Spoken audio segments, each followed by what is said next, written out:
कुरान वो किताब है जिसके बारे में अल्लाह ने फरमाया है युदिल्लु बिही कसीरम व यहदी बिही कसीरा। इसी कुरान को पढ़कर बहुत से भटक जाएंगे और बहुत से हिदायत पा जाएंगे। पढ़ने वाले कुरान को बहुत हैं, लेकिन कुछ हिदायत पर हैं और कुछ हिदायत पर नहीं है। घबराना नहीं चाहिए। लेकिन आप सोचते ज़रूर होंगे जब सहाबा की बोली है, कुरान की बोली है, तो ये लोग मानत काहे नहीं? ये मनिए ना, इनका 40 दिन चिल्लम ले जाए के ऐसा रटावत है कि या रसूल अल्लाह कहना शिर्क, हुजूर से कुछ कहना शिर्क, शिर्क शिर्क की तालीम ऐसा दे देते कि ज़िंदगी भर वही रटते हैं, चाहे जत्ता कुरान सुनाओ हदीस सुनाओ। इनके मिसाल वैसे है। कैसे? हज़रत मौलाना अब्दुल मुस्तफ़ा आदिम अलैहिर्रहमा लिखते हैं कि एक आदमी की शादी है और बीवी रुखसत हो गई और 3 महीना विहायक भवा कि एक लड़का की महतारी हो गया। हफ्ता 2 हफ्ता के बाद उनके आदमी के चेहरा झुराएगा। तो औरतिया एक दिन कहे इसकी आए रे सबके घरे लड़का पैदा होते हैं, चेहरा चटक लागत है, और हमरे यहाँ जो दिन से लड़का हुआ तो चेहरा मुरझाते जाते, कहा बात है रे? तो कहे तुमका कहा यहाँ गाँव में यहाँ निकला आफत है, तुमका तो चेहरा काहे जुरात है? इसका है कि जहरे जई थे वहारे सब कुर्ता पकड़ पकड़ खींचत हैं कि कस करे तो और 3 महीना बिहाई बहुत तो लड़का कैसे हुई करे? तो औरतिया कहे तो समझाए नहीं पाओ तो कहीं कहा समझाए दी, जब 9 महीना होए चाहिए 3 महीना धरा है तो हम कहा समझाए दी? तो औरतिया कहे तुम हो गधा, ये बताओ कि तुमरे बिहाय कत्ते दिन भवा?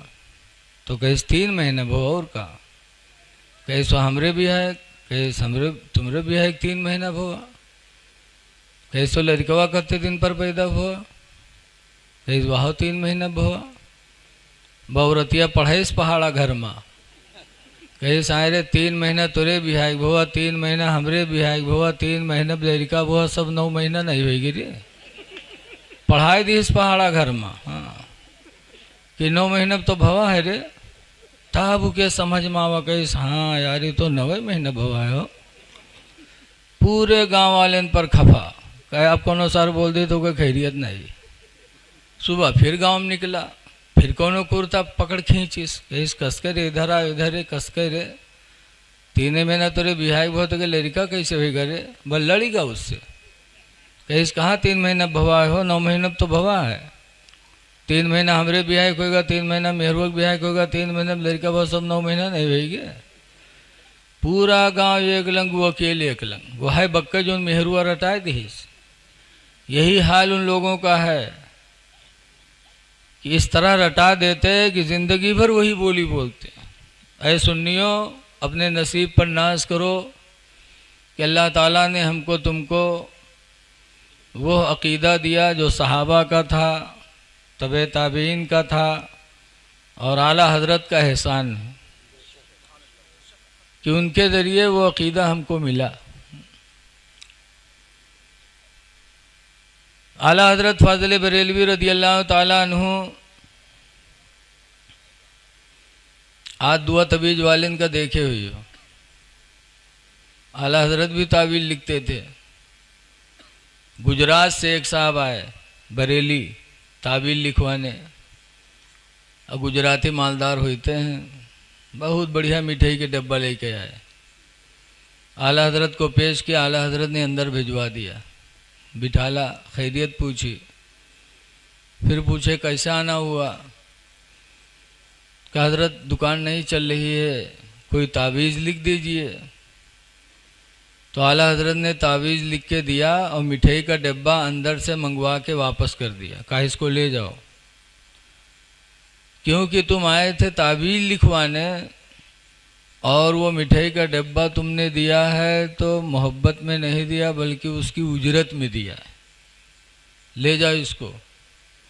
आला हज़रत जहाँ आशिक़े रसूल थे वहीं दीनदार भी बहुत बड़े थे। हाँ। एक साहब आए, कहा हुजूर वजीफ़ा बता दीजिए। उनके चेहरे पर दाढ़ी नहीं थी, तो आला हज़रत ने फरमाया वजीफ़ा पढ़ना मुस्तहब है और दाढ़ी रखाना वाजिब है, और वाजिब तुमने अदा नहीं किया तो मुस्तहब कहाँ से कबूल होगा। पहले वाजिब अदा करो फिर मुस्तहब के लिए बढ़ो। आला हज़रत ने कोई वजीफ़ा नहीं बताया, चले गए। कुछ दिनों के बाद जब दाढ़ी रखा के आए, तब आला हज़रत फरमाते हाँ अब वाजिब तुमने सजा लिया है, वजीफ़ा भी पढ़ोगे अल्लाह कबूल करेगा।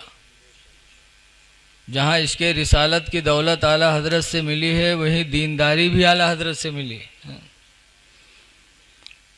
बहरकैफ कुरान की एक आयत मैंने पढ़ी है, बड़ी खुशी हुई। स्टेज पर आने के बाद बड़े पुराने साथी हज़रत अल्लामा मौलाना सिद्दीक़ साहब क़िबला, फरागत के बाद आज पहली ज़ियारत हुई। हम भी बूढ़े हो गए, ये भी बूढ़े हो गए। हज़रत अल्लामा कमरुद्दीन साहब क़िबला भी तकरीर कर रहे थे, लेकिन आप लोगों को तरस आना चाहिए कि हज़रत के बदन में सिर्फ हड्डी ही हड्डी है। अल्लाह जाने नजराना कहाँ लेके जाते हैं। लेकिन आवाज़ में गरज है माशाअल्लाह, इसके रसूल की दौलत है। तो गोश्त हो ना हो लेकिन काम वही करेगा। बहरहाल कुछ बातें जल्दी जल्दी सुन लीजिए। 12 बजे मैंने सोचा था तकरीर करके वापस होंगे, लेकिन 12 बजे तकरीर शुरू हुई। अल्लाह ताला कुरान करीम में फरमाता इन्नल्लाह अश्तरा मिनल मुमिनीन, बेशक अल्लाह ताला ने मोमिनों से ख़रीद लिया, मुसलमानों से अल्लाह ने सौदा किया। क्या? 2 चीज़ों का, अनफुसहुम व अमवालहुम, मोमिनों की जान को अल्लाह ने ख़रीद लिया और उनके माल को भी खुदा ने ख़रीद लिया। जान भी उसी की दी हुई और माल भी उसी का दिया हुआ। दिया भी फिर ख़रीदा,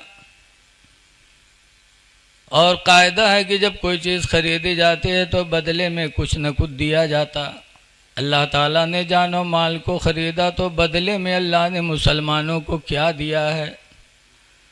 तो कुरान कहता है बिअन्न लहुमुल जन्नह, जानो माल के बदले में अल्लाह ने मोमिनों को जन्नत दे दी है।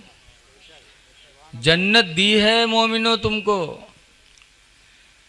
जान और माल खुदा ने ख़रीद लिया है, जान खुदा की हो गई, माल खुदा का हो गया। इसीलिए आज हम अपनी जान बचाने के लिए करोड़ों रुपया खर्च कर देते, लेकिन अल्लाह की मर्ज़ी नहीं तो नहीं बच पाती।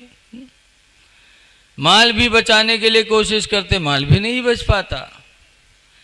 ऐ मोमिनो, जानो माल खुदा के हवाले करो और अपनी जन्नत बचा लो। अब जन्नत बचेगी कैसे?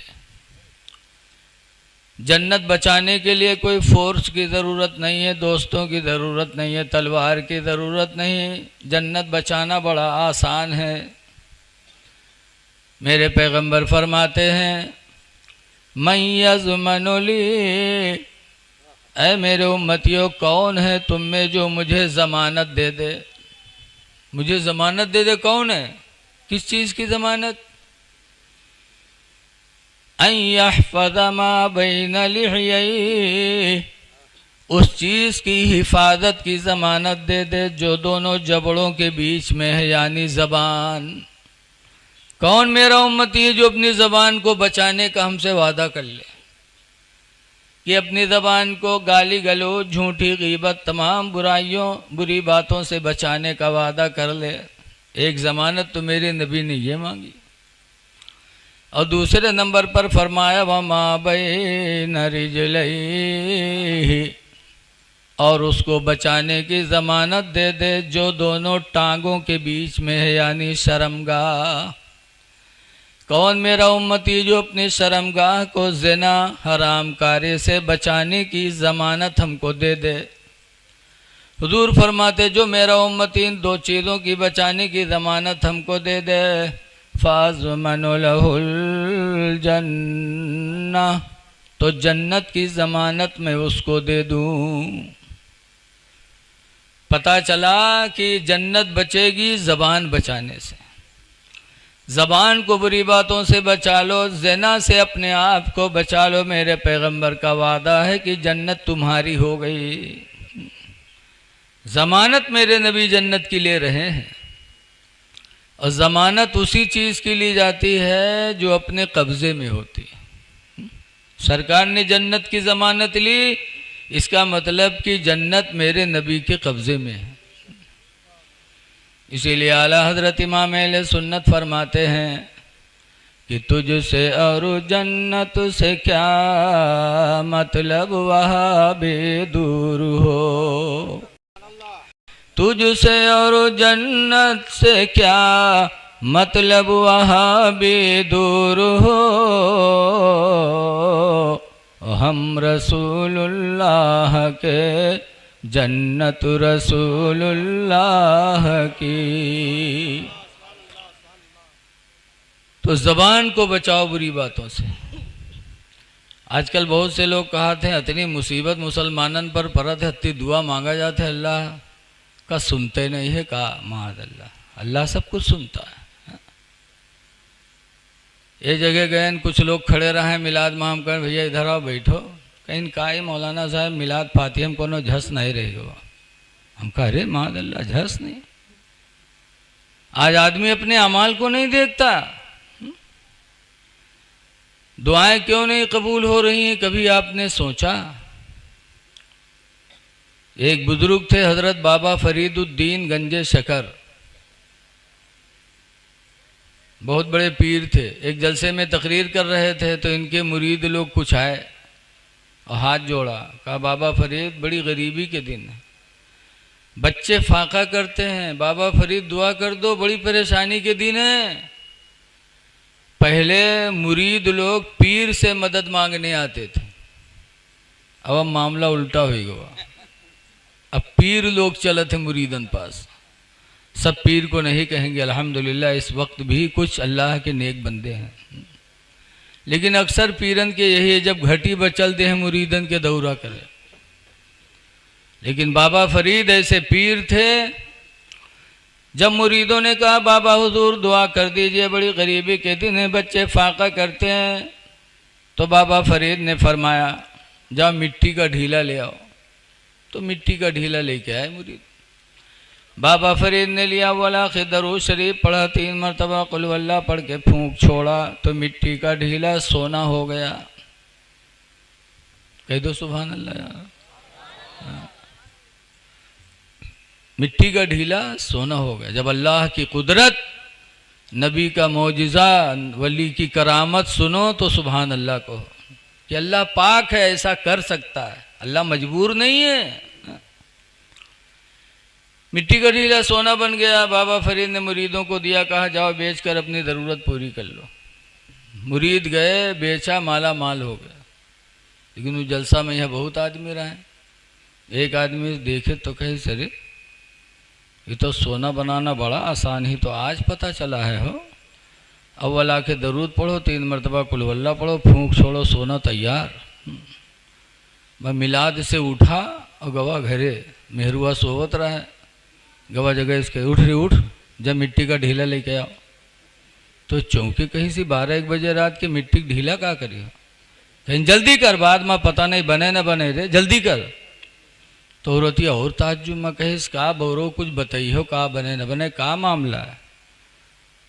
तो कहते अरे जल्दी कर। बाबा फरीद के यहाँ बैठा था, मिट्टी के ढीले पर उन्होंने अव्वल आखिर दरूद पढ़ा, 3 मरतबा कुल वल्लाह पढ़ के फूंक छोड़ा, तो मिट्टी का ढीला सोना बन गया। अभी ताज़ा ताज़ा उनके महफिल से आ रहा हूँ, जल्दी कर, बाद में पता नहीं बने न बने रे। तब औरतिया के समझ में आओ। तो औरतिया उठी और गई खेते में यहाँ रात में, और ढीला के बजाय बहुत बड़ा चिहार ढूंढी, चिप्पा, और मुड़े धई के लाई, हापत कांपत ला के रखीस। मर्दवा देखे तो कही सारे तुझे हम ढीला कह रहा है, तो पूरा चिप्पा उठाए ले रे। कही सरे जल्दी करो, बने तो चिप्पा चिहार बने, ढीला काहे बने। वह सोचिस कि पढ़े तो वत्ते ही पेरी, ब रखीस चिप्पा सामने। आंखें बंद की, सव्वल आंखें दरूद पढ़े, 3 मरतबा कुल वल्लाह पढ़ के फूंक छोड़ा, फिर आंखें खोला तो देखा कि वो चिप्पा वैसे धरा है। तो जानी सोच सकते कोनो गलती हुई कि दोबारा फिर पढ़े, फिर पढ़ के फूंकेस, फिर देखिए, फिर शुरू की, पढ़त पढ़त सुबह हो गए, मुंह में फेना आएगा लेकिन चिप्पा नहीं बदला तनको। तब उठा और बाबा फरीद के दरबार में गया। कहा, बाबा फरीद क्या मामला है? आपने मिट्टी के ढीले पे अव्वल आखिर दरूद पढ़ के 3 मरतबा कुल वल्लाह पढ़ के फूंक छोड़ा तो मिट्टी का ढीला सोना बन गया। मैं आपके यहाँ से जाने के बाद पूरी रात पढ़ता रहा, पढ़ते पढ़ते मुंह में फेना आ गया लेकिन चिप्पा नहीं बदला, क्या मामला? तब बाबा फरीद ने फरमाया था, बेटा जो मैंने पढ़ा है वही तूने भी पढ़ा है, लेकिन फ़र्क सिर्फ मेरी और तेरी ज़बान का है। अल्लाह का शुक्र है कि अपनी ज़बान से कभी मैंने झूठी बोली नहीं बोली, कभी किसी की गीबत नहीं किया, कभी झूठी कस्में नहीं खाई, झूठ नहीं बोला। तो अल्लाह ताला ने मेरी ज़बान में वो असर दे दिया कि मिट्टी को फूंक दो तो सोना बन जाए। बेटा तू भी अपनी ज़बान को बुरी बातों से बचा ले, फिर अल्लाह ताला तेरी ज़बान में भी वही असर पैदा फरमाएगा। ऐ लोगों, ज़बान बचाओ। कुरान में अल्लाह फरमाता है, या अय्युहल्लज़ीना आमनू तक़ुल्लाह, ईमान वालो अल्लाह से डरो, वक़ूलू क़ौलन सदीदा, और दुरुस्त बोलियाँ बोला करो। युस्लिह लकुम अमालकुम, अच्छी बोलियों की वजह से अल्लाह तुम्हारे अमलों को अच्छा बना देगा। वयग़फ़िर लकुम ज़ुनूबकुम, और अच्छी बोलियों की वजह से अल्लाह ताला तुम्हारे गुनाहों को भी माफ़ कर देगा। इसलिए लोगों, जन्नत बचाओ। जन्नत बचाना बहुत आसान है, ज़बान बचा लो कि जन्नत बच जाएगी। लेकिन आज इधर की उधर, उधर की इधर जब तक करी है ना, तब तक कि उनका सुकून न मिले।